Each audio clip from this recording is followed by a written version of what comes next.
Hello, everybody, and welcome into the Apples and Ginos Fantasy Hockey Podcast. My name is Naker Niblink. I'm the creator of Apples and Ginos, originator of the Zero G Draft Strategy, and in this podcast, Blake and I are going to talk about the biggest hotshots and have-nots of the last couple of weeks. Let's get it.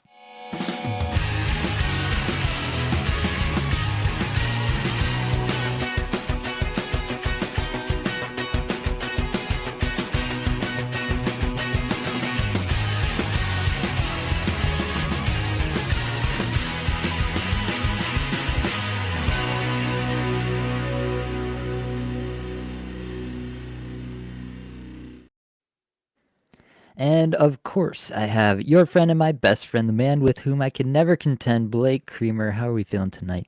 Yes, sir. Thank you, my man. It's good to be here. And I just love, first off, everybody, before the show here, Nate and I are basically this is what I love about you, Nate. There's no one else I would rather sit here and go through fantasy hockey. Like, we're literally looking at the scoreboards, talking about our matchups. That's the level of degenerates that we are in fantasy hockey. And honestly, buddy, you're the man, and I wouldn't want to do that with anybody else. So, yeah, that all said, we're both biting our fingernails with our matchups here on Sunday.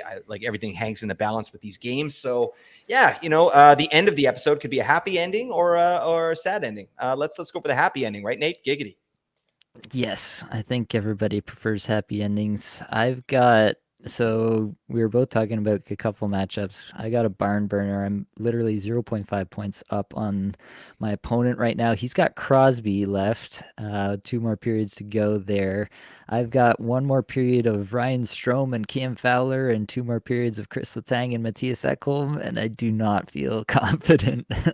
On sheer volume, I should have him, but it's Crosby versus not much more than streamers on my side. So, yeah, I'm gonna be watching that. I do apologize if I just blank at some point. If that happens, it's probably because somebody has scored some points one way or the other. I know you're scoreboard watching too. Who was it? You got McDavid against you and Hyman. Is that it? Yeah. Well, basically, I'm up pretty big in my Cacuffle matchup, and in Cacuffle, I basically need to win out for any chance at the playoffs. Like, I've got, second highest points for in the entire league, but yeah, I've taken some bad L's. So yeah, that all said, I'm leading him now, but he has Nuge, Hyman, McDavid.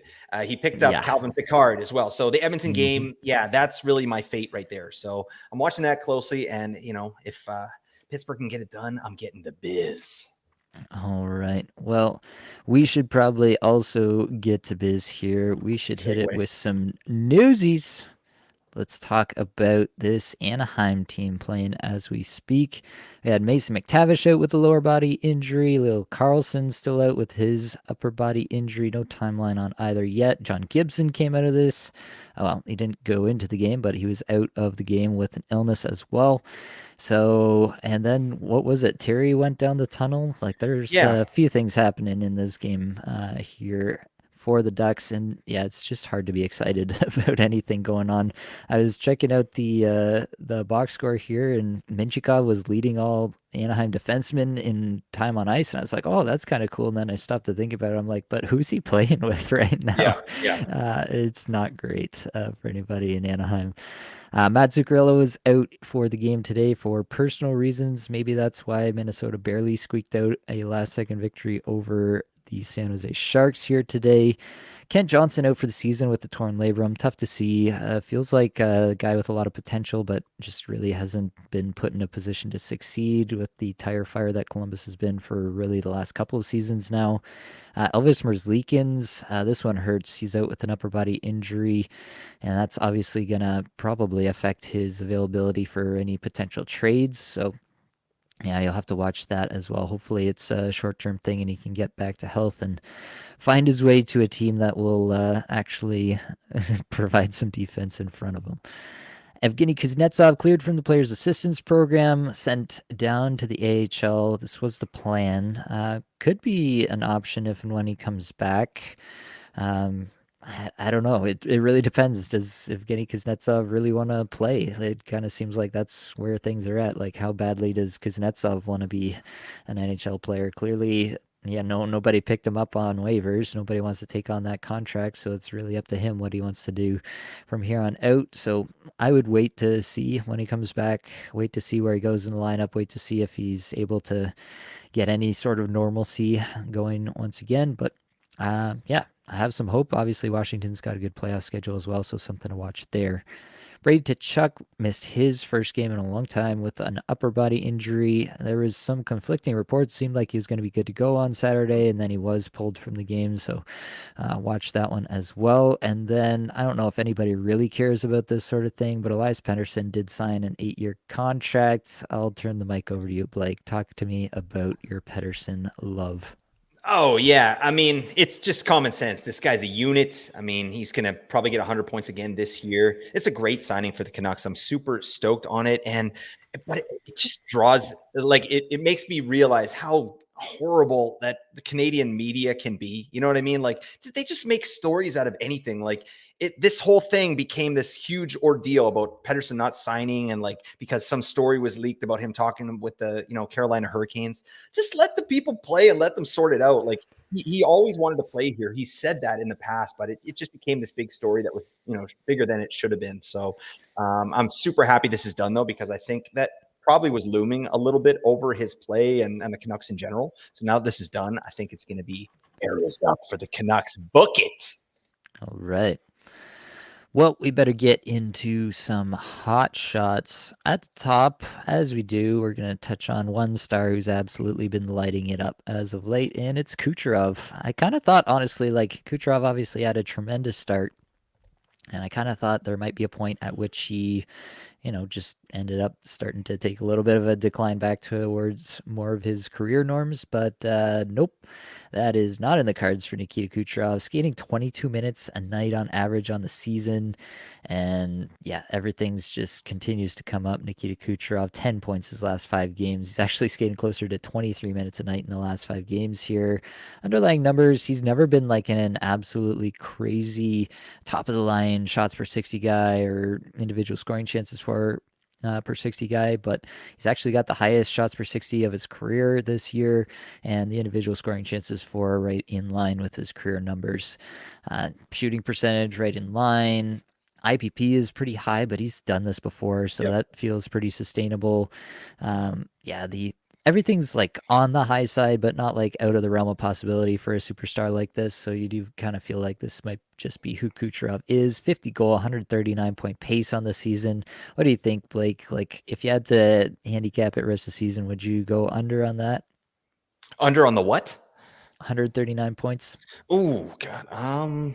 Yeah, I think I'd go under 139, but not much. Yeah. Like Cooch he's just he's an enigma. This guy's amazing. Like 105 points in 62 games. I love this. There really isn't too much to say.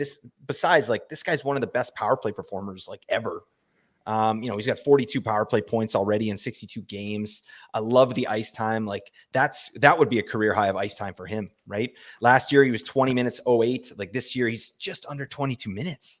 That's huge, right? And they need him to be there. Like you and I were talking a little bit offline, but Tampa, behind their top line there and top defensive pairing, they really don't have a lot going on, right? They don't got a lot of guys supporting Kucherov, right? So he's really having to do it on his own. But it's really neat to see at age 30, this guy's popping off for his highest shots and goal per 60 in his career. That's amazing. I love that he's been able to stay healthy as well, because that's a weird narrative that Kucherov had for a couple seasons there, and he played a full 82 last year, and he'll probably do it again this year. So yeah, I love Kucherov. I'm a big fan. This guy was gotten at major value in draft season, and unfortunately I think that this season is going to make it so that he's maybe drafted a little high, right? Because Yeah. I think, like you said, this is all kind of ceiling Kucherov stuff right now, right? Yep. I mean, we haven't seen him have this kind of shot totals, right? Or shots and goal per 60. So I would assume that's kind of peak Kucherov, and that'll probably regress a little bit. But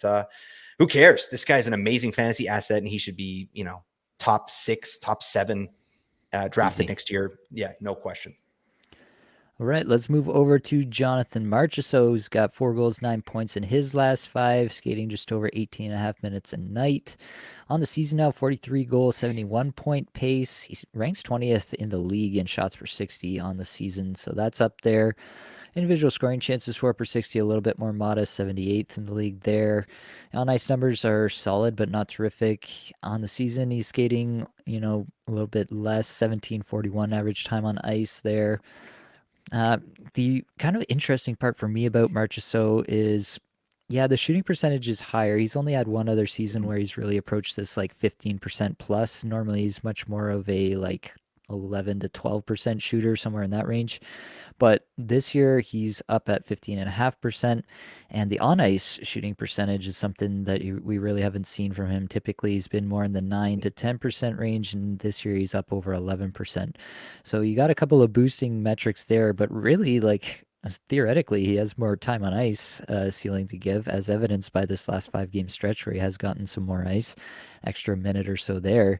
So, what's the prognosis moving forward on this 71-point pace? Do you think the extra ice time keeps up as Vegas pushes on towards playoffs? Obviously, we've got some injuries there. You got Eichel hopefully coming back, but you got Mark Stone out. What's the overall take on Marchessault from this point onward? Yeah, I think you said it. Like, I mean, with some of those injuries, especially Mark Stone, like Marchessault is going to be relied on a little bit more moving forward. I love the ice time, and I like this is a player that I mean, I think I've liked him for a couple of years. I've heard lots of people talk about him, but he's never really popped. And I was so happy to see when Vegas won last year, just the type of playoffs that this guy had and the recognition. Because when you do something like that, when you win the Conn Smythe Trophy, you win the Stanley Cup, like I think that's a development piece for Marchessault. Like I feel like he's a different player this year. He has a line that was really good for most of the year when Barbashev and Jack Eichel, right? And I think they'll probably get back to that when Eichel does come back. And I think Eichel's going to be coming back, within maybe a week. So that's good news. So I think that's going to raise Marchessault's ceiling a little bit. Yeah, I think 71 points seems absolutely reasonable for this player. He does other things too, right? Like he's great in banger leagues. I think his power play total has a bit of room to grow as well. Especially because he's getting a 68% power play share, which is the highest power play share he's ever had. Like that was one of the things last season with Marchessault. I remember yeah, it was 50-50. He was either on the top one or they were bumping him to the second one and nothing was consistent. So he's a clear power play one option this year. And I think he has a little bit more to give on the power play. So I'm into it. I'm into 71-point Marchessault. Nice. Yeah, let's move on. Let's talk some Gus Nyquist. So, Nyquist has been a beneficiary of this recent 8 game win streak that the Nashville Predators have gone on out of absolutely nowhere.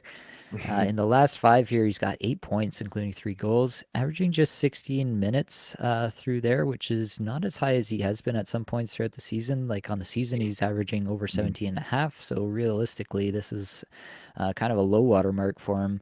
He's never really had great underlying numbers. They've actually been a little bit better of late, but a little bit better still means 206th in shots per Yep. 60. So definitely nothing too crazy coming from Nyquist in terms of the underlying stats, but he is obviously really benefiting from playing alongside the stars there, playing alongside Forsberg, playing alongside Yossi on that top power play a lot, on the top line a lot there with Ryan O'Reilly as well. So that's where Nyquist has been able to make his hay this season. On the season, pacing for 21 goals, 67 points now. What would you take in terms of the over-under on that 67-point pace? Do you think he's going to keep this up, or do you think he's going to regress back some? Under. All right, 67-point Nyquist. I mean, dang, that would be pretty darn nice. But I think to me, the ice time is really where it's a bit concerning for me, right? Like, yeah, this is amazing, 8 points in 5 games, but 16 minutes, like this is Matt Duchene territory. You know what I'm saying? Like, it's not really like without the underlying metrics to back it up, it's just not something I feel confident in moving forward. Like a 67-point Nyquist, I think 55 to 60-point Nyquist, like he's had a great season. There's no question there. And he has chemistry with Ryan O'Reilly and Philip Forsberg. And if he can keep power play one, I think, 55, 60 points, but 67. Oh no, I don't think so. I'm just not high on this player. And to me as well, Nashville, like in weeks 23, 25, not a great playoff schedule, right? So this is a guy that's probably going to be on the bubble for you when it comes to crunch time. So definitely not a must hold, but while he's cooking like this, he's absolutely rosterable. And I think it's really that power play one that's going to keep his floor up. Mm-hmm. Yeah, I tend to agree. He is towards the top end of most of these metrics, but I mean, like 13.8% shooting percentage, 67% IPP, 11.1% on ice shooting percentage. None of those like scream unsustainability. They're just more towards the top end of his career Mm-hmm. averages than anything else. I will say, like, the 75 Corsi 4 per 60 is a really good number from him. Obviously, benefiting, as I said, from playing with those top end players, but like, he's got a 57% Corsi 4 percentage and a 58% scoring chance for percentage. So when he's on the ice, like, the puck is definitely tilted in Nashville's favor. Again, it's up for debate how much of that he's really doing versus the guys he's playing with, Right. but the fact remains that when he's in this deployment, good things are happening for the Nashville Predators. So I definitely wouldn't say like I'm out on Nyquist for the rest of the season, but yeah, do keep in mind that he's not just locked and loaded every single second for the rest of the season. Keep him in your lineup. It's a guy that I would consider moving on from, especially if he did ever come off that top line or top power play. Mm-hmm. Another guy that we should look at, Nazem Kadri. He's got 5 goals, 7 points in his last five, skating about 18 and a half minutes a night. Kadri's been up there, like on the season, he's 40th in shots per 60, 47th in individual scoring chances for per 60. Even the on ice numbers are pretty solid, which is not something you can say for a lot of Calgary players. 60th in Corsi 4 per 60 and 87th in scoring chances 4 per 60. Kadri's been on a bit of an island in terms of obviously the rest of the Calgary Flames and Yeah. how their season has gone. They've had some stretches here and there, but they've definitely not had a great season. What's the take with Kadri moving forward here? Like, obviously, I don't think anyone's expecting, a goal per game and 7 points every 5 games out of Kadri rest of season. But on the season now, like, it's a 71 point pace. Like, that's pretty high up there, and it does seem like he's kind of the guy who's making it happen versus anybody else. So what do you think about Kadri? Can we expect him to keep this up? Yeah, I think the short answer is yes. Like I feel confident in, a 65 to 70 point pace for Kadri just because yeah, he's getting power play one for sure. But also the underlying metrics, right? Like I was just noticing that, and this happens quite a bit, but sometimes when these guys have like these hot streaks, like Kadri has 7 points in 5 games, the underlying metrics are worse than their overall season value. And Mm. then, when they're not scoring, their metrics are amazing, right? Like we've talked about Kadri a few times where, he's rocking the shots on goal per 60, rocking the scoring chances for. Like right now, he's 109th in the last 5 games, shots on goal per 60, and then 205th in individual scoring chances for per 60, which doesn't really indicate that we got a player on a hot streak here. So it's interesting to say the least, but I do think that Kadri is going to be one of the driving offensive pieces there on Calgary because they don't have a lot, right? It's going to be Kadri. It's going to be Huberdeau. Like, I mean, who else? I don't even know. And plus, Calgary's gonna, it's gonna be a fire sale. I think moving forward here, like Noah Hannafin's gonna move on. Who the hell knows who else? So I do think Kadri's gonna be the man. He's getting the deployment. He's got power play one. Yeah, that's where I'm at with that. I think 65, 70 points, reasonable. Yeah, I'm with you on that. I do like Kadri. I think honestly, like, he could even have a couple more goals, and I wouldn't be shocked. The on ice shooting percentage really, depending on what they do with the team, how motivated the team is towards the end of the season, that could hold him back a little bit. But I think it's pretty clear that Kadri's in for it this year. He's playing really well, so I do like the player. I do think he's going to be a valuable piece for us this season. Let's kick it over to Arizona, where in the absence of Clayton Keller, we've got Matias Michelli resurfacing. 2 goals, 7 points in his last five, skating almost 20 minutes a night. Still not shooting a ton, but definitely better than he has been throughout most of the season. 153rd in shots per 60 there, 257th in individual scoring chances 4 per 60, but the on ice number is pretty solid. 53rd, Corsi 4 per 60, 64th scoring chances 4 per 60. Michelli has like shown a lot of playmaking brilliance in flashes, but I mean, like, at even strength, he's playing with Nick Bukestad and Lawson Krause, which, I mean, Krause is an okay player, maybe like a second line player, probably more like a middle six guy on a good team. But Bukestad, like, I don't think anybody's writing home about Nick Bukestad's ability to put the puck in the net. So Matthias Michelli, insofar as he's a member of the top power play right now, has some interest for me. But with Clayton Keller's return looming, I just don't feel super confident in continuing to roster him. Now, Arizona does have a strong schedule this week. They play Tuesday, Thursday, and then finish up with the Friday, Sunday off nights this week. So you get 4 games plus a couple of off nights towards the back end of the week. So that could be a reason to hang on to Michelli if you have picked him up for this hot streak. Where are you at on Michelli? Do you see anything positive moving forward, or would you be ready to kick him to the curb as soon as Keller's back? Yeah, I think I would. I wouldn't just kick him to the curb if Keller comes back or when he comes back, but you're going to have to assess that. But this has been an interesting player this year. I mean, we talked about it a little bit recently. Like there was a point in the season like where he was popping off with his shots on goal per 60. Like he it's like he changed his game or he just had a different priority out there, but he's kind of reverted back to this, playmaker kind of model that he is. But I love the deployments and, the power play one is really good. So as long as he has that, I feel at least confident rostering him, right? He's not a must roster by any means, but again, when Keller comes back, we'll have to see what happens with that power play. But isn't it weird? Arizona, like the week they had, 4 games with 4 off nights, they did nothing. Like guys like Michelli, nothing. And then now, of course, like they're popping off, right? So, and winning games. They've won a couple games, of course, with Carol Vamelka, vegetable lasagna in the net just after I picked up Connor Ingram. So I don't know what's going on, but yeah, Michelli is a decent piece there. I feel like Arizona has a bunch of players that are all kind of similar. You know what I mean? At least in terms of fantasy production. I'd like to see someone separate themselves a little bit. I know Dylan Genther had a nice game today. I think he had a goal and 2 assists or something like that. So I don't know. Who would you take? Would you take Michelli or Genther moving forward, just with Keller out? Yeah, I mean, I would take Genther. He did get up to 18 minutes in this game here today, so he did get a little bit more play, which I think he's deserved on the basis of strong play the last few games. He had 5 shots, 3 hits to go along with that goal and 2 assists, so it was a good night for Genther for sure.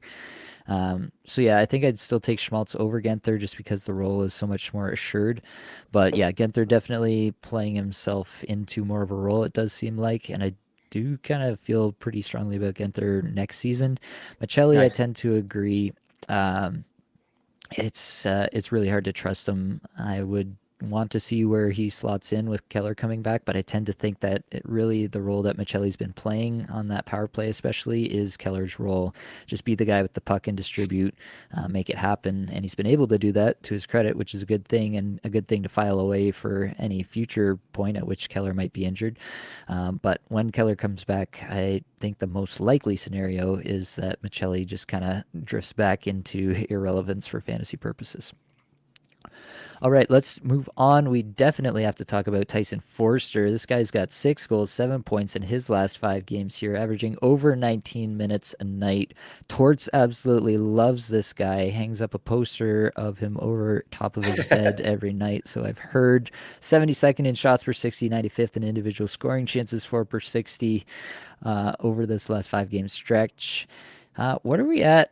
Where are you at personally right now with Forster? Like, do you think this is just another hot stretch? Like, it's hard to get excited. You've heard me talk about Atkinson, you've heard me talk about Couturier, and it does seem like every time I get a little bit excited and think, oh, maybe, Torts does actually like this guy, then he just comes back in with the chop and he takes their picture down from over top his wall Yeah. and finds a new guy. So, talk to me about your thoughts on Forster. Obviously, a terrific stretch and some decent underlying numbers to back it up, but are you realistically thinking that Forster could be a rest of season hold?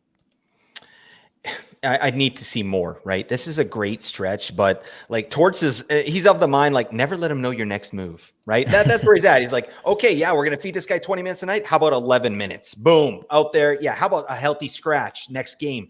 That's in the wheelhouse for these type of players, right? If they, like who did he do that to recently? I can't think of the guy's name, like Sell or something like that. Mm-hmm. Bobby Brink and like Sell, they did something Yep. stupid and Torts comes out. He's like, these guys, that was pure stupidity. They're not playing the rest of the game. It's like that's the kind of coach that he is. So that always gives me pause. And truthfully, like I haven't been in on a lot of Philadelphia Flyers this year. I know they're having a great season, just in terms of their overall record and overachieving in a lot of ways. But I mean, none of these guys, the torts factor really kind of affects it, right? But right now with Tyson Foerster, yeah, I think he's a great streamer. If Philly has a good schedule, like get this guy in. He's getting decent power play time with Tippett, Frost, and Farabee. That's sort of the power play they were running there. And the big boy, Igor Zamula. Yeah, that's how you get a third worst power play in the entire league. Right there, you put Igor Zamula on the back end. Yeah, I mean, it's a nice little player. And I do think that Torts is going to do kind of something similar to what he did last year, which is really feature the young players on Philly towards the end of the season. I could see that happening where Tyson Foerster, because if he is Torts' kind of player, like I could see him carrying on with these minutes. And if he gets these minutes, I could see him carrying on a reasonable level of production. So yeah, it's an interesting player to watch. Definitely can roster him while he's doing this type of stuff. Yeah, I tend to agree there. Like, as long as he's getting this kind of usage, I have no problem hanging on to him. Philadelphia this week, they do play on Monday, and then they play Thursday, Saturday, heavy nights, so it might be a little bit tougher to hang on to him through there. They play Florida and Tampa on those heavy nights, so it might be a little tougher to hang on to him through there, but, I mean, it's also a little bit hard to go against what he's been able to do. I do think like the underlying metrics have been solid. Really, when he's gotten the opportunity, I've noticed that the underlying metrics have come up along with the opportunity. And when he's been forced down the lineup to play with inferior players, that's when the metrics have kind of dived as well. So maybe it's not necessarily a guy who's a terrific generator, but I do remember that part of Forster's kind of scouting report when he first came into the league, when he was being drafted, was, he's kind of one of these guys who can set up and he can get the shot off, but he might need that setup guy. So that would make some sense to me as well. I do have some love for Forster. I think he might actually kind of slot in similarly to Dylan Genther in that way when I'm looking ahead to next year, where I'm like, I want to see what they're going to use this guy for next year. I want to see what his role is going to be, because there could be some upside there.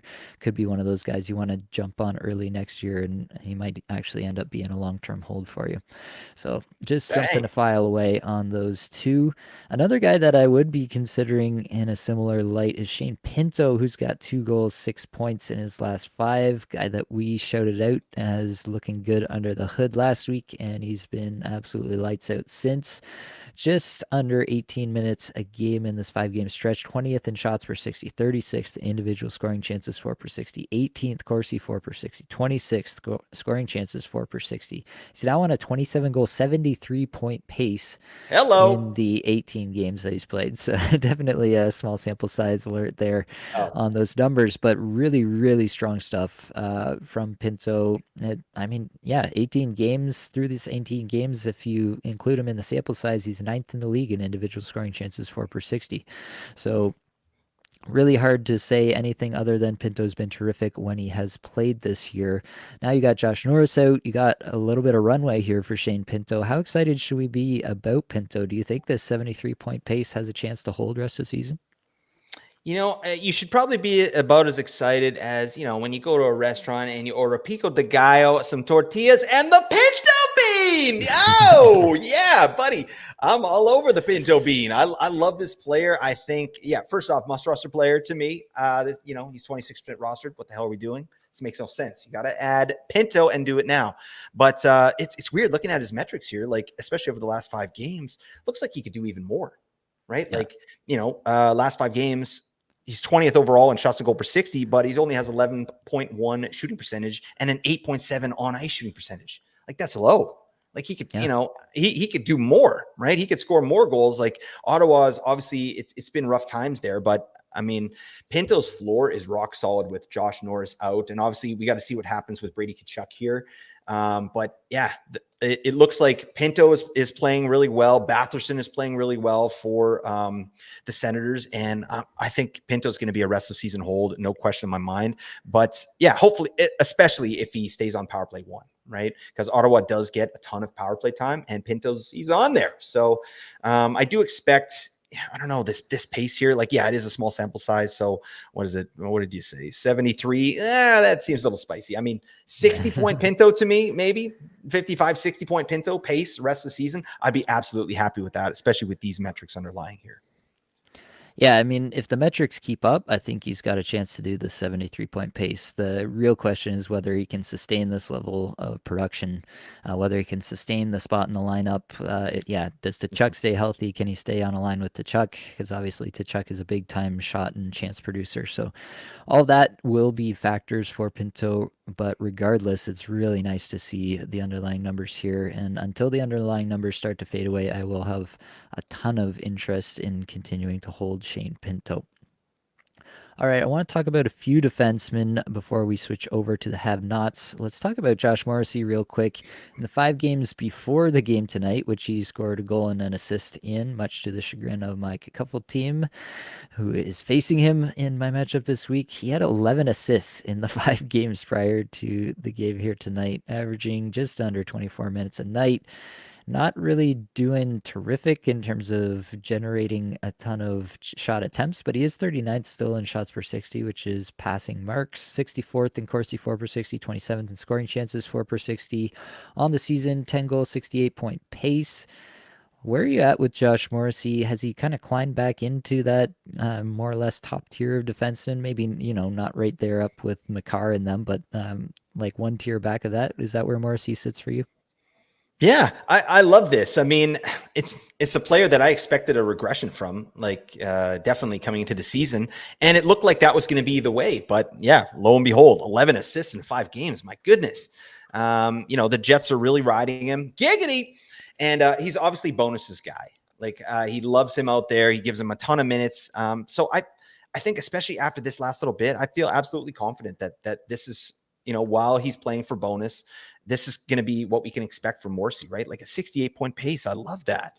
So I don't really have too much to say, but I know like the Jets have been a great team this year, and Morrissey's been a big factor there. So yeah, I don't really have too much to say. 7 goal. What is this pace? 10-goal pace. That's not bad. Yeah. So yeah, where are you at with Morrissey? Yeah, I think realistically, the reason that everybody was projecting regression for Morrissey was because last season was something that we'd never seen from him. He Mhm. had played a lot of games in the NHL, but with the context of this added season, like the time on ice is almost identical. The shots per 60 is actually up a little bit this year, so he's improved on that. The IPP was a huge thing last year at 58%, which is just sky high for a defenseman. This year he's right back there, 54%, so maybe like he is just kind of that dude now. Yeah, the individual scoring chances 4 per 60, right in line with last year. Even the on ice stats pretty much identical to last year in a lot of ways. The on ice shooting percentage actually a little bit down from last year, but still not much. Like maybe just some healthy regression there, just kind of bringing them back in line. But still, it results in a 68-point pace, so you can't say you're too mad, right?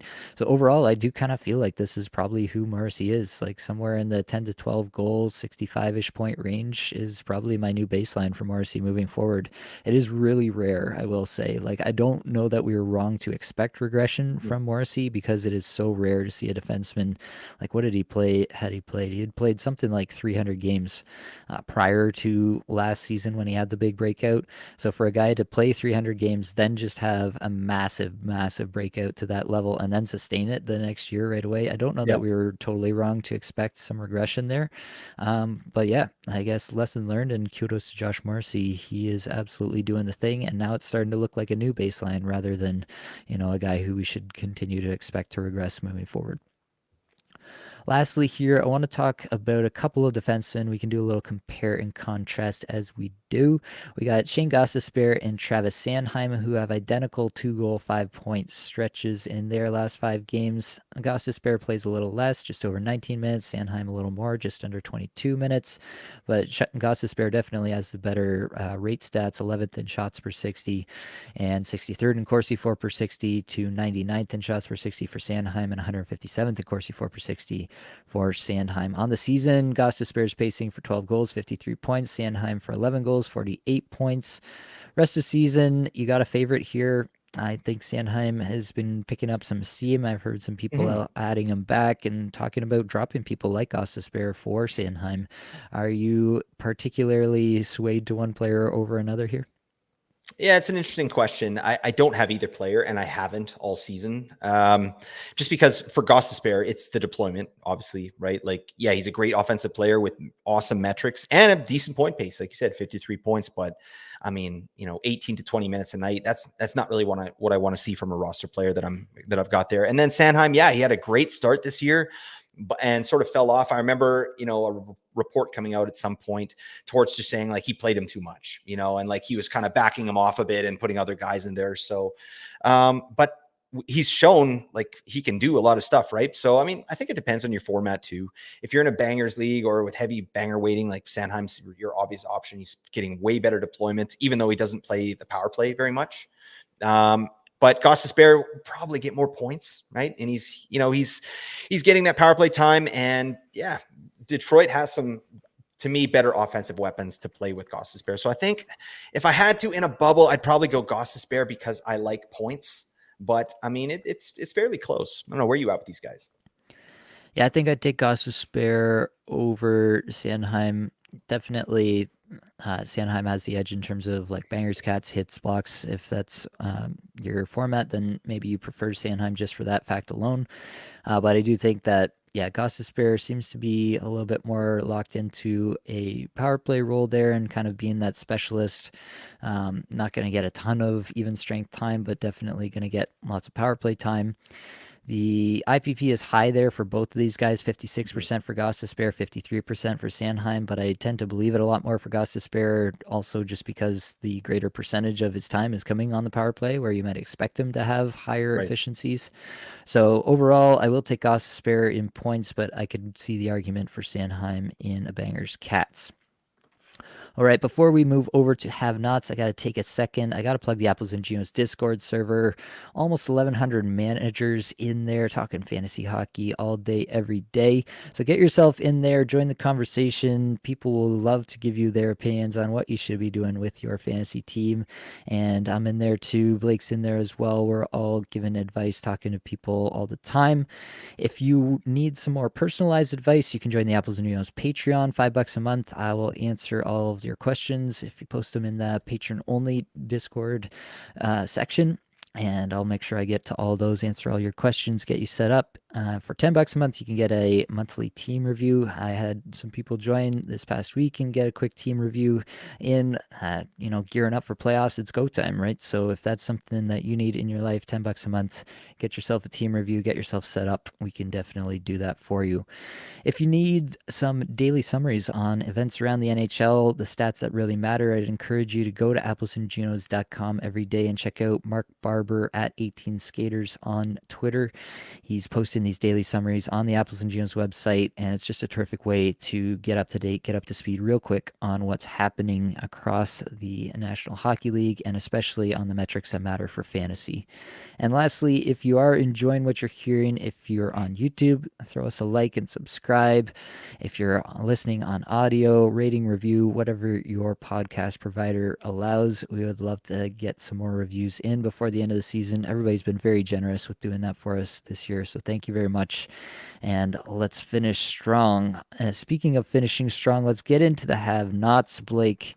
Let's talk about Jake DeBrusk. I think this is a little bit interesting because I have had some conversations with some patrons actually about who they should be picking up from Boston. Boston's got this Monday, Tuesday back-to-back to start the week. So they got that little bit of a nice schedule to open the week, especially if you can obviously get them in for the Tuesday 9-game slate. Then you've got yourself a little bit of a head start to the week. You got Jake DeBrusk here, who has 0 points in his last 5 games. That doesn't feel too good, but 47th in the league in individual scoring chances, 4 per 60, and skating 17 minutes a night. He's beginning some top power play run. Where are you at on Jake DeBrusk? Obviously a player that we had some interest in at the beginning of the season. He had some really good underlying numbers. I remember us talking about how his underlying numbers, his on-ice numbers, were actually better than anybody, better than Patrice Bergeron, better than Brad Marchand, better than David Pastrnak, best on the team. And so that really hasn't come to fruition this year. 18-goal, 37-point pace for DeBrusk. But with the underlying stats coming up a little bit here and getting some decent deployment, are you back in on DeBrusk, at least for a couple game stream here, and see where it goes? Yeah, absolutely. I think like this is a guy you would want to take a flyer on, right? For 2 games, because it's a streamer with benefits, right? He's playing in the top 6 in Boston, and he's playing on the top power play currently. And Pavel Zacha is day to day with an injury, right? So it just means more touches to go around for guys like Jake DeBrusk. And I think that with that power play 1 deployment in particular, that's what's really kind of getting me excited. His metrics, just this season just hasn't really popped off the way that we sort of thought that he would, or I thought that he would. I just thought there's going to be a lot more opportunity for him with guys like Bergeron and Krejci out of the lineup. I thought DeBrusk would really kind of, ride, but that just hasn't been the case. But we that's why we separate seasons into little chunks, right? Like, we got another 20-game chunk here. Like, I think DeBrusk can do some things here, right? And like you said, that 47th overall in individual scoring chances, 4/60 over the last 5, those are going to start going in, right? He's going to start converting on that. So yeah, I think Monday, Tuesday, Jake DeBrusk, that's a really smart play in my opinion. Yeah, I'm pretty in on DeBrusk whenever this starts to pop back up and his name starts to come back up on the top power play. I'm just willing to give guys like this a shot. Mm-hmm. They've shown some production in the past. They've shown the propensity to get hot. Maybe he is just one of these guys who's streaky. Maybe that's just who he is in the National Hockey League. I'm okay with streaky when it's on my team and he's rolling at playoff time. I'd be pretty okay with that. So, Yeah. yeah, I'm definitely interested in DeBrusk for a couple games stream this week and just kind of see where it goes from there. Another guy who's been, I don't even know if you can call him streaky, he's just been kind of bad this year. Pierre-Luc Dubois, just 1 assist his last 5 games, averaging 16 minutes a night in the last few games here. That's been down even more, 13:04 and 13:23 the last 2 games. He has still gotten on the top power play, curiously enough, with Fiala, Kopitar, Byfield. Obviously, Kempe out with the injury opens up that spot. Exactly the same, actually, as Jake DeBrusk, 18 goal, 37-point pace for Dubois on the season. Do you have any hope for Dubois? Is this the kiss of death? Are you holding out any hope rest of season, or are you just closing the door and you never want to think about it again? I wish I could. But yeah, like to me, 37-point pace. My God, this is a disastrous first season for PLD in LA. It just has not gone the way that they expected.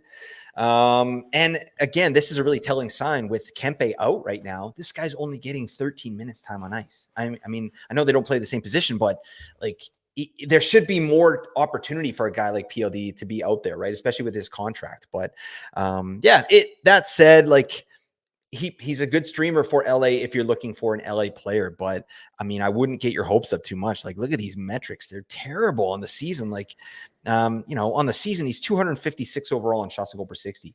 That show ain't no good. All right. We need more than that. And that's a big difference from what he did last season, right? Like even just regular shots per game. Last season, he was 2.8. This season, 1.9. Right. That's not going to cut it, PLD. So yeah, I'm not really big on this player moving forward. He's good in a bangers league, I guess, but he's not even really doing that very well this year. So I don't know. That said, too, he's locked into term. He's got a big contract. I could see them finding a spot for him next season, like on the Kings, and giving him a bit more minutes, like trying to work him into the lineup, right? With the new coach there. So maybe he's a player that we look at in the late rounds next season. But yeah, PLD is kind of cooked this season, isn't he? Yeah, I would tend to agree. Definitely, like, he's got a 7.5% on ice shooting percentage. That's not helping, but he's kind of played himself into that spot where he's been down the lineup and playing with inferior players. So, like, it's kind of his own fault a little bit as well, in my opinion. So, yeah, I mean, I'm not gonna ever write off any player for the rest of Yep. the season and just say I'll never look at them again. If the metrics turn around and he starts to play terrific, I would pick him up again. Yep. Absolutely. I will never, just get so angry at a player, at a name on a screen, that I'll never pick them up for fantasy ever again. I don't think that's a wise You don't way have to any play the players game. like that, Nate? Do you have I anybody? don't. No. No, I don't. Casey Middlestat might come close, but no, Oh my definitely. God. All right. That's fine. All right. Shout out to Casey You've Middleton. seen me. You've seen me pick up Casey Yeah, Middlestat I this have. year, I so have. Yep. I I screenshotted it. So yeah. there's proof. All right, let's talk about Evander Kane. I just checked over to make sure he has not gotten in on any of these points. 3 goals for the Edmonton Oilers in the game so far. He's not gotten in on any of that in 5 games prior. No points in any of those games either. Under 16 minutes a night through that 5 game stretch, but 12th in shots per 60, 6th in shot attempts per 60, 35th in individual scoring chances for per 60. Like Kane is still firing, just not going in. Edmonton has a good playoff schedule. Where are you at with Evander Kane?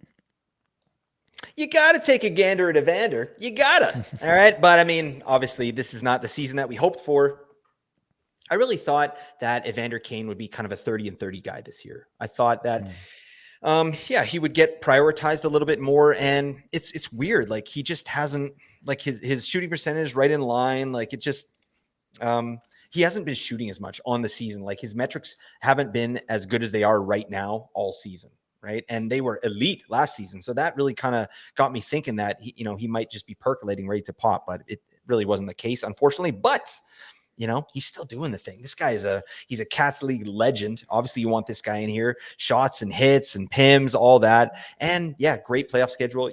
You're obviously rostering Evander Kane and just hoping he does some stuff, but without any access to the power play, that's going to keep him down a little bit, right? And there's no way he's getting on the power play. Although, yeah, when a player goes down, he does go up, but these guys are obviously all healthy, especially when they're playing my team in Cupful and they're smashing me currently. God, Zach Hyman has 2 goals, Nate. What is this? Why is Zach Hyman doing this to me? I like Zach Hyman. All right. But yeah, the matchup's a lot closer. Anyways, with Evander Kane, yeah, I think this is just a little cold stretch for him, but he's going to start putting some points on the board. And his floor is solid because of the other things that he brings too. So Yeah, I tend to agree with all of that. Let's move on. Let's talk some Mika Zibanejad, player that I traded to you, like in the Experts League. you He's got son of a just Yeah, it happens. 1 goal in his last 5. He's skating 23 minutes a night, so he's definitely not wanting for opportunity. 263rd in shots per 60, 322nd in individual scoring chances for per 60, 121 in Corsi for per 60, 76th in scoring chances for per 60 in this 5 game stretch. It's just a 26 goal, 74-point pace on the season. That's not great numbers for a guy of yeah. Zibanejad's caliber. Where are you at now with Zibanejad? I know last time we had talked about Zibanejad, I think it was maybe a couple weeks ago now, you'd said that you're still pretty high on Zibanejad, willing to pick him up, trade for him. Obviously, you did trade for him and at least one spot. So where are you at now with Zibanejad? Is this recent stretch of play moving the needle for you? Do you think it'll go away? Where are you at now? Um, I mean, I'm not as confident, obviously, right? Yeah. Like, when you go through a little stretch like this, and with these underlying metrics, that's not good. But I saw a report. The head coach there, Laviolette, was talking about his line, Zibanejad and Kreider. Just that they're working out the kinks, basically. Like he's going to keep putting them out there. He's not going to change them up. They're doing good work. Like it's going to come, but yeah, it is hard. It's hard to pinpoint. I think. I remember I listened to your puzzling players. You were talking about Zibanejad and talking about how maybe it's age-related decline, or that was one of the things that you maybe said. And I don't think that's the case, but I do think that the new coach has made a huge difference in Zibanejad's play, to a level that I don't quite understand as kind of an average like hockey fan, right? Fantasy analyst here, but yeah, like his shots are way down, his power play points are way down, goals especially, right? Like, I don't know. I can't put my finger on what's going on with Zibanejad here, but he's in a good spot with New York because they're obviously still winning. Like Panarin's playing amazing. They're getting the job done. So if you're going to be in a cold streak right now, this is a great time to do it, right? Work out the kinks. You're still getting wins with not a lot of pressure on you, right? So I'd rather him do this now and then, head into the playoffs, get, popping off. But 74-point pace, especially with what I've seen lately, like I could see Zibanejad finishing the season with 75 points. That seems like a reasonable expectation for Zibanejad. Obviously, he'd have to start shooting a lot more and getting more chances for that to have any chance of going up, right? But it just hasn't been that kind of season for Zibby, has it? No, it definitely hasn't. I mean, in terms of the IPP, it's way down off his Yep. normal marks here, so that's definitely contributing. But what's most concerning to me is like this is a 60 game sample now. He's at 7.4 shots per 60. Last year he's at 9.2. That's a Yep. huge drop off. And the individual scoring chances for per 60 is an even bigger drop off from 8.4 to 6.0. So that's really concerning to me with Sabanjad. You can theorize why it's happening. It is happening. Yep. So the opportunity is still there, almost identical minutes, average time on ice to last year. The on ice stats are not that much changed. And really, he's been floating even to this level with a much higher on ice shooting percentage than he had last year. So, yeah, I mean, you wash it all out, and I don't know that I can reasonably project him for any more than what he's done so far. Maybe he gets a little bit luckier with the IPP, but maybe he gets a little unluckier with the on ice shooting percentage. Both of those things could happen. Overall, I'm just uninspired with Sabanjad's Yeah. season, and It's it'll a be good tough. word. Yeah, it'll be a tough look for next season. I mean, if you have Sabanjad at this point in the year, like you're not doing anything with him, right? Like you're not gonna just drop him or anything. He's still useful. He's just definitely not what you thought you were getting, which is pretty disappointing. So for next year, I don't know exactly what I'm gonna do with him, where I'm gonna rank him. Definitely, he's not going to be going nearly as high in fantasy drafts next year, but it'll be an interesting conversation at least for next year. Was this year just an aberration? He'll bounce all the way back, or is this just a trend and more of a new level that he's setting for himself? Be an interesting discussion to have for sure. All right, a couple of players that I'd like to do a little bit of a compare and contrast here. Brad Marchand and Matt Duchene both have just 1 point in their last five. Obviously, Duchene's had an unreal year and one that we thought would regress and kept thinking would regress and has just never regressed. Brad Marchand, yeah, seems to be a bit of an ageless wonder in what he's been able to put out there this year. Marchand on pace for 34 goals, 70 points. You got Matt Duchene on pace for 31 goals, 75 points. Marchand definitely getting more ice time, but Duchene obviously being far more efficient with his ice time. Where are you at between these two? Do you like both to rebound from this current cold stretch for both, or what do you think is going to happen most likely moving forward? Well, give me Marchand all day. I mean, I think everybody who listens to the Apples and Genos podcast knows how I feel about Duchesne. Oh God, it was Duchesne. We found out, everybody. Um, but yeah, I have much more confidence that Brad Marchand, even at his age, 35, like that he's on a 70-point pace. I think that's absolutely reasonable. Maybe even more, like 75 is probably where Marchand will finish the season. He's getting great ice time. To me, that's the big issue with Duchesne, right? Like his is built on massive efficiency and not that much ice time, right? And he's not even getting power play one. Right, he's just doing the thing. So I am sort of still waiting for Matt Duchene to fall off a little bit, and he has, right, 0 points in the last 3 games. Like I still think that a regression is coming for Duchene. I would be surprised if he finishes the season at 75. I'm seeing Duchene as more, even with what he's done here, I can see like more of a 65-point season for Duchene, whereas I think Marchand will probably finish around 75. Yeah, I think that's probably a fair assessment. Like if you look at Marchand's underlying numbers and kind of comparing to his previous seasons, you don't see a huge drop off. Definitely the on ice numbers have dropped off, as you might expect. No Patrice Bergeron in town. Obviously, been a running mate of Marchand's for many, many years. But overall, Marchand has been able to really sustain what he's doing personally, and his shooting percentage has come back up over the last couple of years. It had dropped down a little bit from the normal like 15+% shooting percentage that he'd been Mhm. able to do. Now this year he's back up to 15.7. I don't know, maybe we shouldn't expect that to continue, but the fact that he has done it for many, many seasons prior in his career kind of makes me think that, it's at least possible that he can sustain this rest of season. The on ice shooting percentage is probably a touch high, just given the rest of the talent there in Boston has dropped off a little bit relative to previous years. So maybe that comes down a little bit, but it's hard to bet against him for sure, especially considering that he's going to get all the minutes moving forward. Duchesne, yeah, I agree. Like the bet that you want to make here is not on someone to just continue at a really high level of efficiency, right? It's just so hard to do that in the National Hockey League for a full season. It's far more likely that regardless of whether they've done it before or not, that they're just likely to regress from a really high efficiency standard. And in particular, the 14+% on ice shooting percentage really stands out for a guy who's not even getting top power play time. So I would take Marchand over Duchesne as well. All right, a couple defensemen to look at here. We got Darnell Nurse, we got Aaron Ekblad, we got actually I want to throw in Thomas Harley as well into this mix. So let's do a little ranking again here, Blake. Let's talk through these guys. All of them playing big minutes, 22 plus minutes a night.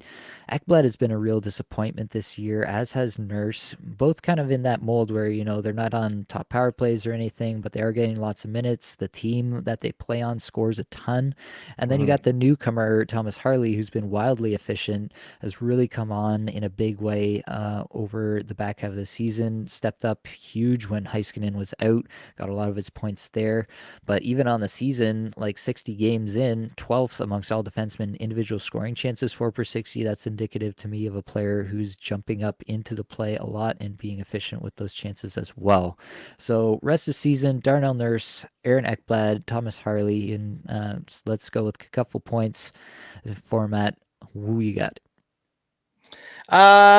Give me Harley at number one. I think I'll ride with Harley for the rest of the season. I know we talked about Chris Tanev going to Dallas and how that may affect Harley's fantasy value moving forward, but I think this guy's shown out more than enough that just elite goal scoring from the back end from a young player too. That's crazy. So hopefully he's able to keep his minutes up when Tanev gets in the lineup there. After that, oh God, I think I'd probably go Ekblad. The only reason is there's a chance in hell that he might get on the power play at some point. You know what I mean? Whereas Darnell Nurse, and it's funny, Darnell Nurse actually has in the last 5 games has the best shots on goal per 60 out of these 3. But I don't know. I've seen what I need to see from Darnell Nurse. Like he has a role on that team and he fills that role, right? Obviously in a Bangers Cats League, I think I'd probably reverse it. I'd probably go Nurse, Ekblad, and Harley, right? But I think, in a couple scoring, I'm taking Harley, Ekblad, Nurse. What say you, Nate? Yeah, I don't mind that. It's hard to argue with how well Harley's been playing. I have some concern that, he might not be relied on quite so much with Tanev in town. His minutes might take a dip as a result, but he's been so efficient. And Dallas is kind of just in a really efficient team. So you kind of think that might continue. I do think that Ekblad probably deserves better than what he's been getting so far in terms of points, but he's still got a long way to go to catch up with Harley's paces on the season. So I do think you're right to go Harley, Ekblad, Nurse there. And I would agree, obviously, in Bangers Cats, you might fully reverse it, although I might still take Harley over Ekblad, to be completely honest with you. It's hard. It's really hard for somebody who looks at the numbers as much as I do to not just be completely in love with what Thomas Harley's been able to do this season. All right, last one here. Coming to my hometown, Toronto Maple Leafs. Morgan Rielly just 1 assist in his 5 games here.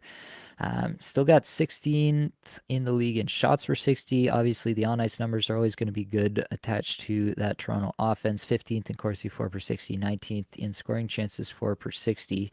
On the season, pacing for 11 goals, 66 points. Do you think that maybe this is just some normal regression that we probably should have expected for Rielly to hit at some point? Rest of season, do you view him as 60-point player, 65-point player, higher, lower? Where are you at with Rielly? That's a good question. I feel pretty confident in Morgan Rielly, especially because he's attached to that power play, right? Like that keeps his floor rock solid. I mean, he's on a 66-point pace. I think, 55, 60 points is probably where Rielly is going to lie this season. And I think that's more than enough, right? Like that, I don't know where Rielly was drafted in draft season, but I feel like it was at massive value, right? For a guy that, I guess at the beginning of the season, we knew that the Klingon, John Klingberg, was going to be taking power play 1. So Rielly was gotten at value. But I mean, when you drafted him and if you were told he's going to get 66 points or 60 points, you've been like, yeah, bang, book it. Give me that.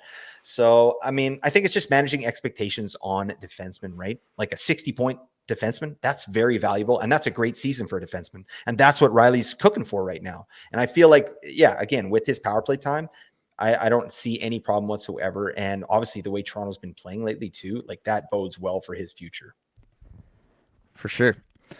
I pretty much agree across the board. I think Riley's just the guy there. I don't really see them going out and adding, Mhm. like, I don't know. I don't even know somebody off the top of my head who'd be like a power play specialist kind of player. I don't think that's the type of defenseman they're in the market for, even. Realistically, think they're looking for more beef on the back end, if Mhm. anything, moving forward. So I feel like Riley's role is pretty secure, and I would just kind of be content rolling him out and kind of expecting something similar, at least. Maybe low end 60 points, high end more towards the top end 68, 69 points, which would be pretty nice. But I think pretty much what we got here from Riley as the season long point paces and goal paces is what we should expect moving forward. All right. Well, if we didn't get to a player that you wanted to hear about, make sure to join me for the Puzzling Players live stream. It goes live every Monday at 8 p.m. EST. If you want to get your player in to be talked about, you got to join the Apples and Geos Discord server. As I mentioned, keep an eye out for me when I put out the call to everyone to get their Puzzling Players in. Everybody gives a thumbs up to the players they want to hear about the most, and we kind of go off that list. Players that people want to hear about the most get talked about on the stream. You can join the stream, you can ask questions live on YouTube, and I generally have a chance to get to most of those questions, so definitely you can go that route as well. But yeah, make sure you join me Monday, 8 p.m. EST every week to talk some puzzling players. Now we got to go under the hood. We got to talk about Wyatt Johnston. Last 10 games, yeah, 1802 average time on ice. They've really started to lean on him a little bit more. And this is on Dallas, where they really haven't leaned on anybody uh, much to this extent, really, at any point in this season. Jason Robertson has been up there, but even Rupert Hintz's minutes have been cut. Pavelski's minutes have been cut. But yeah, for a 10-game stretch for Johnston to get up there and get into this level of 18 minutes a night is a really good sign for him moving forward. He's become, yeah, it feels like a bit of a utility piece for them in some ways. Kind of can be placed anywhere in the lineup, and he's going to produce in this 10-game stretch. 12.3 shots per 60, really good stuff. 16th in the league in that span. 14.96 individual scoring chances for per 60, which is 6th in the league over that 10-game stretch. 67th in Corsi for per 60, and 24th in this on ice scoring chances for per 60. I want to highlight here too 60% Corsi for percentage, 68.5% on ice scoring chance for percentage. So when he's on the ice, the puck is definitely headed in the right direction. Wyatt Johnston, absolutely proven he can be a guy to tilt the ice. And yeah, I'm going to double down on it. I said it once before, kind of in passing, kind of as a joke. I'm going to say it with my full chest this time. Wyatt Johnston, your 2024-25 Dallas Stars points leader. Any thoughts, Blake? Oh my, that's a spicy nugget right there. I don't know about that, buddy, but this is a guy that we're going to be drafting next year for sure. For sure. Like, there's no question to me. Like, look at these 2 years he's had. Like, played a full 82 last year with 41 points. That was a nice season. And I remember you talking about him last season as a player you were interested in.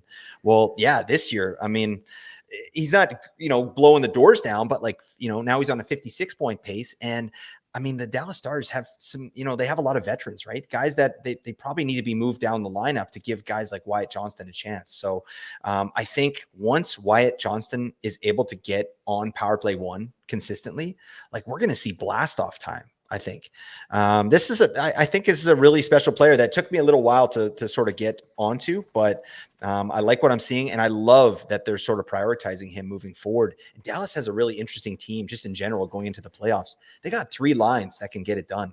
That they don't have any qualms about just evening out those 3 lines and popping them out there, and they have someone on each line that can do stuff. So I like Wyatt Johnston's rest of season value for sure. I think he's going to be a beauty.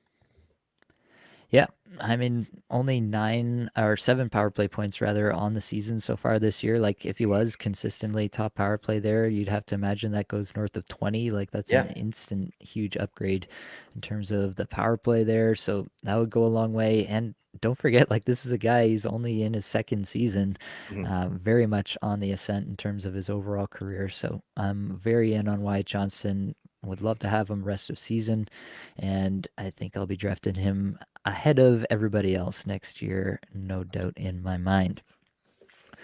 All right, we got to move over to move of the week. I'm going to lead us off here. I've got a confession to make. So today in this Cacuffle matchup that I've been bemoaning how tight it is and how I have to root against Crosby to score any points versus my Letang and Ekholm. Quick update: 261.2 for me, 259.45 for the other guy. We got one Oh more my period God. here. Yeah, basically, if Crosby scores a point versus my guy's not scoring a point, it's over for me. But if it just kind of peters out and nobody does anything, that would be a nice third period for me. So that's something I'm rooting for here. But the move that I made today, I had one more ad to make. I was looking to make a move. All the goalies that were potentially out there to be streamed were already gone. So I didn't have an option there in terms of goaltender to pick up, which would usually be my move in most points leagues. Your best case scenario from a goalie is a lot better than just praying for like a 3 goal or 3 point outburst from a random streamer that's still available. So a Right. lot of times that's what I'll do on a Sunday. But there wasn't anybody available. Cacuffle 14 team league. Obviously, you get goalies rostered, people thinking the same thing. Tough to find those people at the last second. And I was going through and I was like, all right, Barrett Hayton. I was looking ahead to my schedule. He would work out with my schedule decently for next week. I can make it work. And he had had a couple of 17-minute games. Seemed like he was coming up. And so I was like, okay, Barrett Hayton, here we go. I'm going to stream you in. And I clicked add, and I realized that it was past 1 p.m. EST and their game had already started. So yeah, don't be me. Don't be an idiot. Take a look and don't be in a rush and slow your thought processes down and make sure that the player's game hasn't already started and you can actually put them into the lineup. If I lose by 1 point, I think it was 1.5 points that he got in the game today. If I lose by that amount, I will be absolutely crushed because I am in contention for a bye here, and that's what I'm going Oh man. for. So yeah, don't be me. Take things slow. And I also just wanted to say this because, like, yeah, definitely we're all human. Don't beat yourself up too much, right? Like, it is something that can happen. This is not the only mistake that I've made. Maybe it's the only mistake like this that I've made this year, but Mhm. definitely many other times throughout the year where I've made some sort of similar mistake where immediately I've been like, why did I do that? So it's you have to think about things in the long term. Definitely everything's got a little bit more stake attached to it now that we're getting close to the fantasy playoffs. So take your time, slow things down, make sure that the player hasn't already started their game, and let's get some more dubs moving forward. That's awesome, man. You're gonna pull it out. Don't worry, buddy. But yeah, that's such a good point because how like I know how many times I'm literally it's like 12:30 at night. I'm sitting on the pot and I'm just looking at my phone, and then it's like, oh, I'll add so and so, and I was like, just take a second. No, stop. Like, let me, I'll do that tomorrow or I'll look over here. Like, yeah, you need to take your time. So yeah, that's a really good kind of disclaimer for everybody. As far as my move of the week, I mean, there wasn't one move, right? This could couple matchup that I'm bemoaning as well. It's really, really close now. Of course, my opponent has McLovin Fogel, and he's got 2 assists tonight. It's just, yeah, it's crazy. I'm still projected to win by like 2 points. So that's nice. But I feel like I streamed my ass off this week. I did everything right. I dropped who I needed to drop. I got players in. Like I had no one on my bench, right? So I feel like I've extracted every bit of value in my couple league. And yeah, sometimes it just doesn't happen, Like if I lose this one, this would be kind of indicative of the way my couple season has gone. Right. Like I'm getting so many points, but the guy I'm against is just getting a little bit more than me. Right. That's always been the way. But yeah, I don't know. I got nothing here, but I feel good about what I was able to do. I did grab Connor Ingram and drop Joey Cord. That's maybe something I could talk about, but that didn't work out too well in this case because yeah, vegetable lasagna gets a bunch of starts, and meanwhile Connor Ingram's having a Coke and a smile on the bench. Joey Cord, what the hell? How do you just what the man like what have you done for me lately? They just kicked Joey Decord to the curb, give it to Grubauer. I don't know. I'm a bit salty about that, but yeah, I feel like I did everything I could do, and I might still lose. So that's kind of how it is, right? That's fantasy hockey. That is fantasy hockey for you. Speaking of doing everything you can but still losing, we have to recap the head-to-head streamer Come on. Deathmatch. Oh, And as much as I love Wyatt Johnston, he did not pull it out for you this past week. He had 18.5 couple points across his 4 games, 3 assists in those 4 games. But my Dylan Strome stream, 1 goal, 4 assists, 20 couple points. That means it's 9-8 for Nate, for the good guys. no, this is Moving on, we terrible. got Tyler Bertuzzi versus Sam Bennett this week. I'm feeling a little bit shaky after Bertuzzi did not have a great game on Saturday and John Tavares did. Could mean Tavares coming back up to the top power play, which would be a bit of a death knell for Bertuzzi. But I'm hanging tough with my guy, hanging tough with Tyler Bertuzzi this week versus your Sam Bennett. How are we feeling, Blake? You still got confidence you can pull this out against me? Oh, big time, buddy. Just as I predicted, I knew Bertuzzi would have a bad game and go right down the lineup. JT back on the top. I had that right up here, buddy. It's a gift. It's something, all right. Well, Yeah, it that's is all something. we that's all we got for this episode. Hopefully, it brought you some value. Helped you get a little bit better at fantasy hockey today. All the advanced stats you heard today came from Natural Stat Trick, terrific free resource. Many thanks to the band there for supplying the music for this podcast. Be sure to check out their Spotify as well. That's it, folks. Much love.